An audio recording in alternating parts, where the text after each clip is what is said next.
यह कहानी एक छोटे से गांव की है जो घने जंगलों से घिरा हुआ था। इस गांव का नाम था सूर्यपुर, लेकिन यहाँ के लोग इसे काली रात के नाम से जानते थे। कारण था गांव के पास मौजूद एक प्राचीन मंदिर और उससे जुड़ी रहस्यमयी घटनाएं। हर अमावस्या की रात मंदिर से अजीब अजीब आवाजें आती थीं। लोगों का कहना था कि मंदिर में कोई भूत या आत्मा रहती है। रवि, जो शहर से हाल ही में गाँव आया था, इस प्रकार की कहानियों पर विश्वास नहीं करता था। वह एक पत्रकार था और अंधविश्वासों को तोड़ने के लिए मशहूर था। रवि ने गाँव में आते ही इस मंदिर की सच्चाई जानने का संकल्प लिया। गांव के बुजुर्गों ने उसे रोकने की कोशिश की, लेकिन रवि ने उनकी बातों को नजरअंदाज कर दिया। रवि ने मंदिर जाने का फैसला किया और एक अमावस्या की रात अपने कैमरे और टॉर्च के साथ वहां पहुंचा। मंदिर एक ऊंची पहाड़ी पर था और वहां तक पहुंचने के लिए घने जंगल से होकर गुजरना पड़ता था। जैसे जैसे रवि जंगल में आगे बढ़ा, उसे महसूस हुआ कि कोई उसका पीछा कर रहा है। उसने मुड़कर देखा, लेकिन वहाँ कोई नहीं था। मंदिर में पहुँचते ही उसे एक अजीब सी ठंड महसूस हुई। वह जैसे ही मंदिर के अंदर गया, उसकी टॉर्च की रोशनी खुद ब खुद बंद हो गई। तभी उसे एक धीमी सी हंसी सुनाई दी। यह आवाज एक बूढ़ी औरत की तरह लग रही थी। रवि ने देखा कि मंदिर के अंदर एक पुरानी मूर्ति थी जो टूट चुकी थी। मूर्ति के चारों ओर लाल रंग से कुछ अजीब चिन्ह बने हुए थे। तभी उसे एक पुराना ताला दिखाई दिया जो किसी गुप्त कमरे का दरवाजा बंद कर रहा था। रवि ने ताले को तोड़ने की कोशिश की। जैसे ही ताला टूटा, दरवाजा जोर से खुला और अंदर से एक तेज झोंका आया। वह गुप्त कमरा अंधकार में था, लेकिन वहाँ दीवारों पर खून से लिखे हुए मंत्र थे। तभी एक बूढ़ा पुजारी वहाँ आया और रवि को चिल्लाते हुए बाहर जाने को कहा। पुजारी ने उसे बताया कि यह मंदिर पहले एक शक्तिशाली साधु का निवास था, जिसने अपनी तांत्रिक शक्तियों के लिए कई मासूमों की बलि दी थी। उसकी आत्मा अब भी यहाँ भटकती है और हर अमावस्या की रात जागृत होती है। रवि ने पुजारी की बातों पर विश्वास नहीं किया और वहाँ कैमरा लगाकर सबूत जुटाने की ठान ली। रात के 12 बजे के करीब मंदिर में अजीब घटनाएं शुरू हुई। दीवारों पर खुद ब खुद खून टपकने लगा। रवि के कैमरे ने रिकॉर्ड करना बंद कर दिया और तभी उसने देखा कि एक काली परछाई उसके सामने खड़ी थी।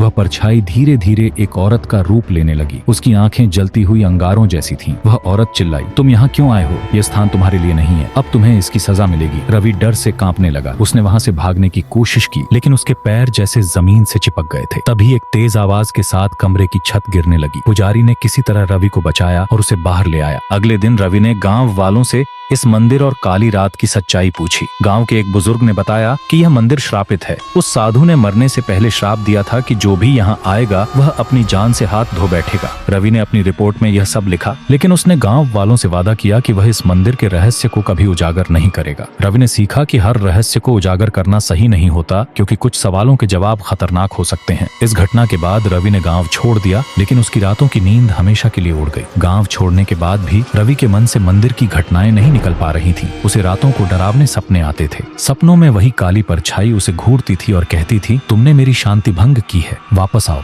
रवि की हालत दिन ब दिन खराब होती जा रही थी। उसने अपनी रिपोर्ट अखबार में छापने का विचार त्याग दिया, क्योंकि उसे लगने लगा कि इस मंदिर का रहस्य उजागर करना उसकी जान के लिए खतरनाक हो सकता है। एक दिन रवि के दरवाजे पर वही पुजारी खड़ा था जिसे उसने मंदिर में देखा था।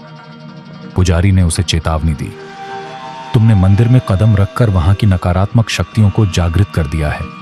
वे तुम्हें चैन से नहीं रहने देंगी। तुम्हें इस श्राप से मुक्ति पाने के लिए वापसी करनी होगी। रवि ने पहले तो मना कर दिया, लेकिन जब सपने और बढ़ने लगे और हर जगह उसे वही काली परछाई दिखाई देने लगी, तो उसने पुजारी की बात मानने का फैसला किया। पुजारी ने बताया कि मंदिर में साधु की आत्मा को मुक्त करने का एक ही तरीका है, उसके द्वारा रचित तांत्रिक मंत्रों को जलाना और एक विशेष यज्ञ करना। लेकिन इस प्रक्रिया के दौरान आत्मा और अधिक क्रोधित हो सकती थी। ये बेहद खतरनाक था। रवि ने साहस जुटाया और पुजारी के साथ मंदिर लौटने की तैयारी की। इस बार वह पूरी तैयारी के साथ गया, कई कैमरे, टॉर्च और कुछ हथियार भी लेकर। अमावस्या की रात रवि और पुजारी मंदिर पहुंचे। जैसे ही उन्होंने अंदर कदम रखा, ठंडी हवा के झोंकों ने उनका स्वागत किया। मंदिर के अंदर वही अजीब आवाजें गूंजने लगीं।